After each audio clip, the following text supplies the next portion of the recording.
शिवम त्यागी, अब तक स्पीकर या डिप्टी स्पीकर को लेकर कोई फाइनल नाम क्यों नहीं आया सामने? मैं मानता हूं कि ये एक पार्टी और गठबंधन की पॉलिसी होती है कि किस तरीके से चीजों को आगे लेकर जाना है, और हमारा जो एनडीए का सभी पार्टियों का जो केंद्रीय नेतृत्व है वो उतना मजबूत और मच्योर है कि चीजों को किस तरीके से आगे लेकर जाना है वो हमसे बेहतर जानते हैं, शिवम त्यागी से बेहतर जानते हैं या ज्योत्सना जी से बेहतर। अच्छा, इतना बता दीजिए शिवम त्यागी, इतना बता दीजिए, स्पीकर का पद बीजेपी अपने पास रख रही है, डिप्टी स्पीकर का पद अपने सहयोगी को दे रही है, वो सहयोगी कौन होगा? जेडीयू, टीडीपी या कोई और? प्रत्युष जी, उसके लिए कम से कम आपको थोड़ा सा अभी 20-25 साल बाद ये सवाल शिवम त्यागी से पूछना होगा, जब शिवम त्यागी उस हालात में होगा कि ये जवाब आपको दे सके। आप भी तब तक काफी पुराने हो चुके होंगे, मैं भी शायद उस स्तर पर पहुंच जाऊं कि मैं बता पाऊं कि अंदर मीटिंग में क्या डिस्कस हुआ है। अभी तो फिलहाल बहुत जल्दबाजी होगी ये पूछना कि स्पीकर के लिए कौन नाम और डिप्टी स्पीकर के लिए कौन सा नाम है। लेकिन अनुराग भदौरिया जी, कई विपक्ष ये नैरेटिव सेट करने की कोशिश तो नहीं कर रहा है कि एनडीए एकजुट नहीं है, इसलिए टीडीपी और जेडीयू पर पासा फेंका जा रहा है कि आप अपने नाम को, कैंडिडेट को सामने करो डिप्टी स्पीकर के लिए, हम तुम्हारे साथ हैं?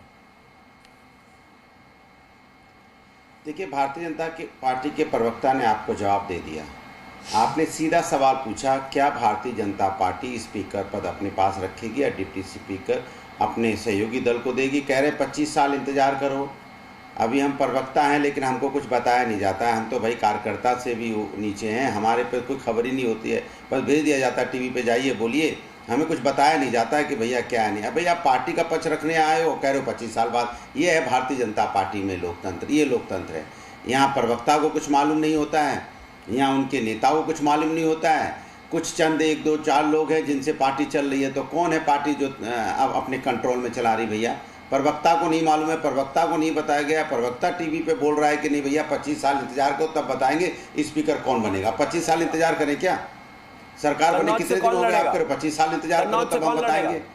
कन्नौज से कौन लड़ेगा? बात कर रहे हैं, कन्नौज से कौन लड़ेगा? बड़े प्रवक्ता है ना, आप बताइए कन्नौज से कौन लड़ेगा? कन्नौज से रिजाइन, भाई बड़े प्रवक्ता है ना, बताइए कन्नौज से कौन लड़ेगा? नहीं, अभी रिजाइन ही नहीं किया तो समाजवादी वालों को कुछ बताया ही नहीं जाता, कन्नौज से एमपी है यार, बताता ही नहीं, बिना फीड करे हुए ऐसे भेज देता है। कन्नौज से लड़ेगा, पता ही नहीं आपको भाई कन्नौज से कौन लड़ेगा? बताइए, ये तो देखो, बता कर जाइए मेरी बात, मैं आपके बीच में नहीं बोला, पहले आगे पीछे इधर उधर नहीं, कन्नौज से कौन लड़ेगा? आपके बीच में नहीं बोला, आप मुझसे सवाल पूछ लीजिएगा, मैं आपके बीच में नहीं बोला। किसी आठ है, परेशानी है, मैं समझ सकता हूँ, कन्नौज से बता कर जाइए कौन लड़ेगा। मैं समझ रहा हूँ परेशानी, बड़े प्रवक्ता परेशानी में समझ रहा हूँ, समझ गया परेशानी। आप चुप हो जाइए। एक सेकंड बीजेपी की परेशानी। अनुराग भदौरिया जी, टू दी पॉइंट सवाल था कि क्या विपक्ष ये नैरेटिव सेट करने की कोशिश कर रहा है कि एनडीए एकजुट नहीं है? नहीं, डिंपल जी और अखिलेश जी। एक सेकंड, शिवम त्यागी जी, मेरा सवाल अनुराग भदौरिया जी से। अनुराग जी, क्या विपक्ष नैरेटिव सेट कर रहा है कि एनडीए एकजुट नहीं है? अब एकजुट होता तो अब तक बता देते ना स्पीकर कौन बनने वाला है। कितने दिन हो गए सरकार को बने हुए, स्पीकर तय नहीं हो पा रहा है, डिप्टी स्पीकर तय नहीं हो पा रहा, क्योंकि डिप्टी स्पीकर की मांग है कि डिप्टी स्पीकर आना चाहिए प्रतिपक्ष के पास। सवाल यह है कि अभी भारतीय जनता पार्टी बैसाखी पे चल रही है, सहारे पे चल रही है, और जो सहारे पे चलते कब बेसहारा हो जाते हैं उन्हें पता नहीं होता, इसलिए सहारे पे चलने वाले लोग दूसरी तरफ सहारा को बहुत पकड़ के चलते हैं। उन्हें पता है AK वाजपेयी साहब के पास से गिर जाएंगे, AK वाजपेयी जी, उनको कुछ मालूम नहीं है। कैबिनेट का बंटवारा तो हो गया आसानी से, हाँ, में सरकार ऐसी थोड़ी नाराजगी हुई आपके सहयोगी दलों में, लेकिन स्पीकर और डिप्टी स्पीकर पर पेच फंस गया। कहीं ऐसा तो नहीं है कि ये एनडीए की एकजुटता की सबसे बड़ी अग्नि परीक्षा है? देखिए, आप खुद ही कह रहे हो कि आसानी से हो गया कैबिनेट बंटवारा। देखो, यहाँ सारे काम आसानी से होते हैं, और आसानी से इसलिए होते हैं कि सारे पार्टियों ने, सारे नेताओं ने, जो एनडीए में अलायंस हैं, सबने मोदी जी को सर्वमान्य नेता माना था, माना है, और आगे भी मानते रहेंगे। सर्वसम्मति से निर्णय होते हैं। जब आपने नेता ही मान लिया तो हमारा काय की डिमांड है? ना कोई डिमांड है, ना कोई क्लैश है। ये तो विपक्षी लोग परेशान इसलिए कि मोदी जी कैसे तीसरी बार प्रधानमंत्री बन गए, ये है इनकी परेशानी का आलम। तो अब उसका तो कुछ कर नहीं सकते, प्रधानमंत्री साहब ने तो उतरे ली, और प्रधानमंत्री की सरकार पूरे पार्टी दो भाग में ना बट जाए, जैसे पहले बट गई थी, इसलिए हम परेशान हैं। अरे आपके भाई बंधु हैं, इसलिए हमें चिंता आपकी होती है। सत्ता पहले की भी मलाई आपकी कैसे पार्टी भी खाएं, बटी है, भ्रष्टाचार पहले आपकी कैसे पार्टी दो करें, भागों में बटी उसमें है, छठ बना आपकी रहे पार्टी हैं। रोड पे आ हम गई लोगों के थी। यहाँ आप कैसे व्यक्ति है, मैं आपकी सारे के चिंता कर सारे रहा हूँ, आप काम हमारे बारे में आपस सोच में मैं तो कह एक रहा हूँ, मैं आपकी सम्मति से चिंता हम कर रहा लोग हूँ, तय आप कहाँ करते इधर हैं, उधर जा चाहे रहे स्पीकर की हैं। बात मुझे है, डर चाहे लगता है डिप्टी कि आपकी स्पीकर की फिर बात है। पार्टी दो भागों में ना और बढ़ देखिए जाए, बड़ी पहले पार्टी बटी है ना कौन दो है? भागों में। बड़ी दो पार्टी भागों में बटी बीजेपी ना, है, तब आपको 240 कंफ्यूजन होता था कि सदस्य इधर एमपी से उसके बोले, जीत के आए हैं। इधर से बोले, उनका उधर हक से बोले। बनता है इसलिए कि मुझे वो आपकी स्पीकर चिंता अपना है अपॉइंट करें। कि आपकी छोटी पार्टी ना टूट पार्टी पाए, इसीलिए अपने इसलिए अधिकारों मैं को आपको जानती चिंता है, व्यक्त नंबर कर रहा हूं। 1। मैं तो आपको अपना समझता हूं, गठबंधन की इसलिए धर्म क्योंकि की आप जो भारतीय, सीमाएं हम हैं भी भारतीय उनको हैं भी और हम जानती है, दूसरे उनको समाज ना से वो होके आए लानते हैं, तो हमें हैं आपकी ना चिंता हम है। लोग नाचते हैं। एक छोटा सा एग्जाम्पल देता हूँ। 2014 में बीजेपी की 282 सीटें आई थी, 2019 में अरे आप ये 303 बताइए, सीटें आप आई, अरे लेकिन मैं उसके आपके, बावजूद भी अरे 282 इन्होंने भी सभी छोड़िए, घट के दल के लोगों को अरे क्या उसके मंत्री बावजूद भी बनाए एक और बार भी कैबिनेट आपको में पूछा जगह नहीं, दी। उसके तो बावजूद ये भी आपकी पार्टी कॉर्डिनेशन तो का भागों बात में होता बांट है। दी। संगीत आप रागी भी आप हमारे साथ जुड़ समर्थन चुके हैं। कर रहे दिवाने की थे। बात होती संगीत है। रागी जी, इन लोगों समर्थन को कर परेशानी रहे अब तक थे, की है, ये अब तक की ये परंपरा रही है बांट दिया गया था, क्यों? कि स्पीकर सर्वसम्मति से चुना जाता। आज तक आजाद भारत में चुनाव नहीं हुआ। अब विपक्ष, अगर विपक्ष इस बार अपना उम्मीदवार खड़ा कर देता तो शायद ये पहली बार होगा कि स्पीकर के लिए भी चुनाव हो। लेकिन क्या ऐसा नहीं है कि इसी आजाद भारत में एक स्पीकर अपोजिशन का भी बना है? संगमा साहब उसके उदाहरण है। देखिए प्रत्युष जी, जिस प्रकार का रवैया विपक्ष का है और जिस प्रकार से विपक्ष ने असंसदीय और अलोकतांत्रिक व्यवहार किया है कि एक सरकार के जीतने के बावजूद भी, प्रधानमंत्री बनने के बावजूद भी, एक सामान्य शिष्टाचार होता है कि प्रधानमंत्री जी, चाहे विपक्ष का भी कोई मुख्यमंत्री बनता हो तो प्रधानमंत्री जी उसको बधाई संदेश देते हैं। ऐसे में आपने देखा होगा कि न राहुल गांधी से, न श्रीमती सोनिया गांधी से या किसी अन्य से बधाई संदेश आया है। एक ऐसा विपक्ष जो खुद ही नकारात्मकता में जी रहा हो, उस विपक्ष से आप संवैधानिक और लोकतंत्रीय मर्यादा की आप अपेक्षा नहीं कर सकते हैं। और मुझे लगता है कि इन बातों को दरकिनार करते हुए कि क्या विपक्ष सोचता है, एनडीए गठबंधन को एकजुटता के साथ स्पीकर भी आएगा, डिप्टी स्पीकर भी आएगा और बहुत सारी ऐसी चीज़ें हैं। मर्यादाएं तो नहीं थी, संसदीय परंपरा तो कहीं नहीं थे कि एक प्रधानमंत्री बनाया जाए और वो 10 जनपद से चलाया जाए। मर्यादा तो ये नहीं थी कि एक एनएसी बने और श्रीमती सोनिया गांधी के यहाँ फाइल जाए, उसके बाद मनमोहन सिंह फाइल जाए। मर्यादा तो ये नहीं थी कि कैबिनेट का नोट आए और राहुल गांधी उसे फाड़ करके हवा में प्रेस क्लब में फेंक दें। ऐसे विपक्ष से, और ख़ास करके जब कांग्रेस के पास 99 सीटें आ गई हों, तो वह मुझे ऐसे ही दिख रहा है। 2-3 दिन का बयान मैं देख रहा हूँ तो जैसे एक बिहार में एक कहावत है, उलबुलायल चलना। आदमी को पैर जमीन पर होता ही नहीं है। वही समाजवादी पार्टी का है। आप, अच्छी बात है, आपने बहुत अच्छा किया है, बहुत अच्छा परिश्रम किया है, बहुत अच्छी आपको सफलता मिली है। आप अपने व्यवहार को मर्यादित कर दें, नहीं तो आपका जो पार्टी का जो चित्रण है वो एक ही लंठों और गुंडों वाली पार्टी का चित्रण है। अब आप यही व्यवहार करना चाहते हैं संसद के अंतर्गत। मुझे अखिलेश जी के व्यवहार में बहुत अच्छा लगता है, मैं बिल्कुल साफ साफ कहता हूँ, कोई अमर्यादित भाषा का वो सामान्यतः प्रयोग नहीं करते। जी ये है कि लेकिन कल जाकर क्या सर्वसम्मति से स्पीकर डिप्टी स्पीकर का चुनाव हो जाएगा? कोई उम्मीदवार खड़ा करने की नौबत नहीं आएगी? आपको लगता है क्या?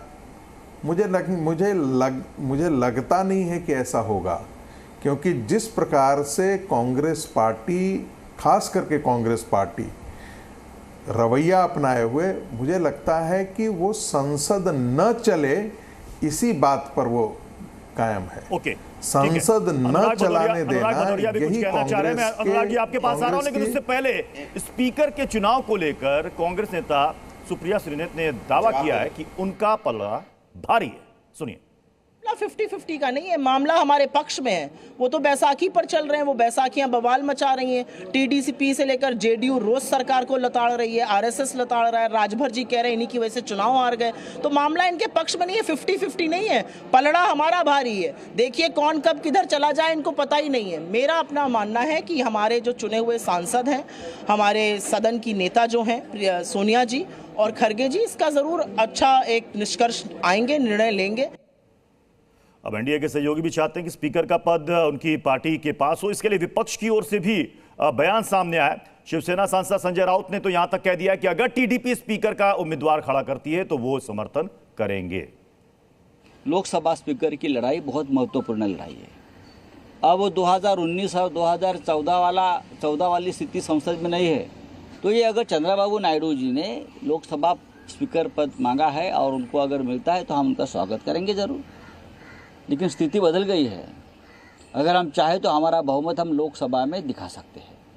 अगर चंद्रबाबू को ये पद नहीं मिला और चंद्रबाबू अपना उम्मीदवार खड़ा करते हैं तो हम पूरे इंडिया अलायंस में बातचीत करेंगे सब मिलकर, और हम ये कोशिश करेंगे कि पूरा इंडिया अलायंस चंद्रबाबू के उम्मीदवार के पीछे खड़ा रहे। अब दो बातें इसमें देख लीजिए। संजय राउत कह रहे हैं कि टीडीपी उम्मीदवार तो खड़ा करे, पूरा इंडिया अलायंस उनके साथ होगा। सुप्रिया सुरेंद्र कह रहे हैं कि मामला पहले बार की तरह नहीं है, अब जो है हालात बदल चुके हैं, 50-50 का मामला है। ज्योत्सना जी, सामने से ऑफर चलकर आ रहा है। नहीं, मैं इसीलिए बोल रही थी प्रत्युष जी, वो लोग दिन में सपने देख रहे हैं। खैर वो बात तो छोड़िए, मुझे तब से ये एक बात समझ में नहीं आ रही, इन लोगों को बहुत आपत्ति हो रही है कि स्पीकर कौन रहेंगे, टीडीपी से रहेंगे, जेडीयू से रहेंगे, बीजेपी से रहेंगे। इन लोगों को ये आपत्ति बहुत हो रही है। लीडर ऑफ ऑपोजिशन कौन है ये तो बता दो पहले। लीडर ऑफ ऑपोजिशन कौन है? आप लोगों में पहले एक सुलह कर लो। ओके, चलिए रंजीत जी टू दी पॉइंट सवाल पूछ लिया ज्योत्सना जी ने। लीडर ऑफ अपोजिशन कौन है, नाम तो बता दीजिए। देखिए, लीडर ऑफ अपोजिशन के लिए हमारे सभी दल अभी बैठेंगे और उस पर निर्णय होगा। आपस में सहमति बन चुकी है। देखिए टीडीपी और जेडीयू का डर समझिए। नीतीश जी क्यों निराश हैं? कहाँ डर है? आप लोगों में डर है सर। हमें तो कोई डर नहीं है सर। रंजीत जी, एक बात है, आपके इसमें तो दल बैठ के बात करेंगे, हमारे इसमें हमारे दल बैठ के नहीं बात करना है। पहले ही आप बता दोगे टीडीपी डर रहा है, जेडीयू डर रहा है, आप ही बता दोगे, आप ही ये डिसाइड कर दोगे। ये कहाँ की नीति है सर? हम तो बड़े अच्छे गठबंधन में। नीतीश जी के बारे में आप लोगों ने ही दिखाया कि कभी वो रक्षा मंत्रालय मांग रहे थे, कभी रेल मंत्रालय मांग रहे थे, लेकिन तेजस्वी जी मछली खाते हुए दिखे तो उनको मछली पालन विभाग दे दिया कि भाई वहां मछली पालन करके तेजस्वी जी आदि को। लेकिन रंजीत जी जब विपक्ष ये कह रहा है कि अभी तक स्पीकर और डिप्टी स्पीकर को लेकर के कोई नाम सामने नहीं आया, इतनी देर क्यों हो रही है? फिर तो सवाल कांग्रेस से भी पूछा जाएगा कि लीडर ऑफ अपोजिशन का नाम तय हो गया है क्या? अगर हो गया तो प्लीज बता दीजिए। देखिए ये जो सवाल है ना, ये सवाल हम लोग अभी नहीं पूछ रहे हैं। सवाल ये है कि टीडीपी ने ये जो मांग की और ये आप लोगों ने ही चलाया कि टीडीपी की मांग है स्पीकर पद की, और नीतीश जी के पार्टी की मांग भी आप लोगों ने ही चलाई। और वो इसलिए महत्वपूर्ण हो जाता है। प्रवक्ता हूँ, हमने कोई मांग नहीं की। रंजीत जी, मैं टीडीपी की प्रवक्ता हूँ, हमने कोई मांग नहीं की। बीच में नहीं बोलता, आप बोल टीवी पर ही फैक्ट चेक हो गया, बताइए। ज्योत्सना जी, मैं बीच में नहीं बोलता, आप लाइव टीवी पर फैक्ट चेक हो गया, बताइए। ये तो देखिए प्रत्युष जी, देखिए शिवम भाई की दिक्कत क्या है कि ये बहुत निराश हैं। कुछ दिन पहले तक आपको याद होगा, ये अपने टी शर्ट पे अब की बार 400 पार लिख के बार बार आते थे और कहते थे मोदी जी 10 लाख वोट से जीतेंगे। वो तो हारते हारते जीते। आपने देखा होगा कि सुबह का 2-3 राउंड मोदी जी खुद चुनाव हार रहे थे। तो शिवम भाई अभी परेशान है, इसलिए 25 साल बाद वो बताने की बात करते हैं। सियासत में कहावत है, जिसका स्पीकर उसकी सरकार। अब स्पीकर का रोल इतना इंपॉर्टेंट कैसे हो सकता है, यह भी आप सबको याद होगा। 1999 अटल जी की सरकार 1 वोट से गिर गई थी और उस वक्त स्पीकर की कुर्सी पर, अब देखिए इसे संयोग कहें या क्या, टीडीपी के थे जीएमसी बालयोगी साहब। गिरधर गुमांग ने 1 वोट डाला, सरकार गिर गई। तो स्पीकर का वोट कितना इंपॉर्टेंट है, इसे समझिए। क्यों स्पीकर और डिप्टी स्पीकर को हर कोई अपने पास रखना चाहता है कि ये प्रोफाइल हमारे पास, ये पोर्टफोलियो हमारे पास रहे, स्पीकर का पद हमारे पास रहे। मैं अनुराग भदौरिया आपके पास आ रहा हूं, क्या यही सबसे बड़ी वजह है जी स्पीकर का रोल? मैंने इसीलिए 1999 का जिक्र किया। देखिए एक बात मान के चलिए कि ये भारतीय जनता पार्टी को आप जानते हो, वो लोकतंत्र में विश्वास कम रखती है। संविधान में भी आप देते ही उनका विश्वास कैसा है। अरे ये जिम्मेदारी उनकी बनती थी कि आप कहते खुद से कि आप डिप्टी स्पीकर हम विपक्ष को देते हैं। भैया आप 240 सीटें लेके आए हैं ना, हमारे पास 234 सीटें हैं, 6 सीटें तो आपकी ज़्यादा है ना। आपने एनडीए गठबंधन बनाया, अब एनडीए के साथ मिलकर आप सत्ता चला, माने आप भारतीय जनता पार्टी अलमत में है ना बेसिकली। 32 सीटों की बैसाखी पे है ना, वो 32 सीटें, 1 2 4 5 10 नहीं, 32 सीटों की बैसाखी पे है। जब आप बैसाखी पे चल रहे हो तब आप इनसिक्योर तो हो गई ना। अगर आप इनसिक्योर नहीं होते तो आप खुद ही बोल देते डिप्टी स्पीकर भी आप रख लो, स्पीकर भी, हमें कोई दिक्कत नहीं है, चाहे टीडीपी का बन जाए चाहे जेडीयू का बन जाए। आपके मन में चोर है, मन आपका काला है, तभी तो आप नहीं बोल रहे हो ना खुल के। आप बीजेपी खुद बोलती ना, अपने टीडीपी साथी को बोलती हम डिप्टी स्पीकर आपको दे रहे हैं, जेडीयू साथी को बोलती हम आपको दे रहे हैं, दोनों में जो चाहे ले लो। क्यों नहीं दे रहे हैं आप उन्हीं के सारे तो सरकार चला रहे हैं और उनको ऑफर भी नहीं करना चाहते। आप ऑफर तो करो, अगर वो कहें हम नहीं बनेंगे तब देखना। दूसरी बात, हमारे सहयोगी वाजपेयी जी अभी हल्ला मचा रहे थे। वाजपेयी जी आप सत्ता सपोर्ट कर रहे थे, बीजेपी सरकार की सपोर्ट में थे, उसी समय आपकी तब भी आपकी पार्टी को 2 भागों बांट दिया गया था। तो मैं आपका मित्र हूं, आपका शुभचिंतक हूं, इसलिए आपको सजेशन देता हूं। कल आपकी पार्टी फिर 2 भाग बट गई तब क्या करेंगे? फिर बैठ के चिल्लाएंगे? फिर संभालना तो हमें पड़ेगा ना, आपकी आवाज हमें उठानी पड़ेगी क्योंकि आप मेरे साथी हैं। तब आप क्या करेंगे बताइए आप। इसीलिए मैं अपने सहयोग जो साथी लोग हैं हमारे, चाहे टीडीपी हो, चाहे जेडीयू हो, चाहे पासवान जी हो, मैं हमेशा से कहता हूं भारतीय जनता पार्टी जो सहयोगी दल होते हैं उन्हीं को 2 भागों में बांट देती है। भैया आपने देखा नहीं, शिवसेना को 2 भागों में नहीं बांटा क्या? एनसीपी को 2 भागों में नहीं बांटा क्या? चिराग पासवान जी की पार्टी 2 भागों में नहीं बांटी क्या? कल जो उनके सहयोगी दल है उनके साथ क्या करेंगे? वाजपेयी जी कर सकते हैं क्योंकि इनकी आदत है, दोस्ती की दुहाई दे रहे हैं। आदत है, वो आदत तो नहीं जाएगी भदौरिया ना। साहब दोस्ती की दुहाई दे रहे हैं, इसलिए मैं आपको समझा रहा हूं। हमारा दरवाजा खुला, जब मन करे आ जाना। वाजपेयी जी भदौरिया साहब को गिनती तो आती नहीं अरे है। हम तो मित्र कह रहे हैं हैं कि ना। उनके हम 234 से हमारे मित्र हैं, 240 से। बांटेंगे। अरे इनसे पूछिए, उनकी प्रीपोर्ट पार्टी अलायंस से जोड़ 294 है देंगे। हमारे। प्रीपोल अलायंस का मतलब समझते हो ना? अरे आप कुछ संवैधानिक स्टेटस है एक तरीके से। आपको पता है टीडीपी और का आप जेडीयू उस का पे कितने लट्टू दिन लगा आपका के क्यों साथ बैठे है? हुए हो? आप खाली खुशी अंगूर मनाइए आपको तो मन मिलने मन नहीं में। है ना, आपको स्पीकर मिलना है ना आपको डिप्टी स्पीकर मिलना है। जनता के साथ है, जनता ने हमें जिताया, भारतीय जनता पार्टी को हराया है और भारतीय जनता पार्टी को बुरी तरह से हराया है। 400 पार वाले कहाँ चले गए? वो 400 पार का पट्टा डाल के आने वाले कहाँ चले गए? कहाँ चले गए? कुछ नहीं होता है कोई नहीं दिखाई दे रहा है। जो 400 पार का नारा पॉइंट बात करोगे तो समझ आएगी लोगों को। आपसे हमारी बहन ने एक सवाल पूछा है कि कौन है भाई आपका बताइए, तो वो तो आपसे जवाब मिला नहीं। तो कभी इधर जा रहे हो, कभी उधर जा रहे हो, कभी दाएं जा रहे हो, कभी बाएं जा रहे हो। अरे भाई हम सत्ता में है। सरकार आपकी बात फलाने की गारंटी। ज्योत्सना जी एक सवाल करना चाह रही, ज्योत्सना जी। अनुराग जी आपसे एक सवाल, अनुराग जी आपसे एक सवाल, अनुराग जी आपसे एक सवाल है मेरा आपसे। अनुराग जी आपसे एक सवाल है की आदत है। अनुराग जी टीडीपी की प्रवक्ता आपसे एक सवाल करना चाह रही है। अनुराग जी मेरा एक सवाल है आपसे कि आपकी सुन तो लीजिए सवाल। अनुराग जी सवाल तो सुन लीजिए। आप जिन्हें अपने पाले में लाना चाह रहे हैं वो आपसे कुछ पूछना चाह रही है। आप जिन्हें अपने पाले में लाना चाह रहे हैं वो आपसे एक सवाल पूछना चाह रही है। सुन तो लीजिए अनुराग जी, सुन लीजिए। मेरा एक सवाल है, जरा सुन तो लीजिए, सुन तो लीजिए। आप सवाल तो कीजिए, आप सवाल कीजिए ज्योत्सना जी, सुन रहे हैं। मैं ये बोल रही थी अभी जो नंबर्स लेके आए हैं अनुराग जी, वो कौन से नंबर्स हैं? अब जैसे बोलिए एनडीए में सबसे बड़ा जो पार्टी है उसका नंबर है 240, आईएनडी में जो सबसे बड़ा पार्टी है उसका नंबर है 99। तो कहाँ की बात कर रही है?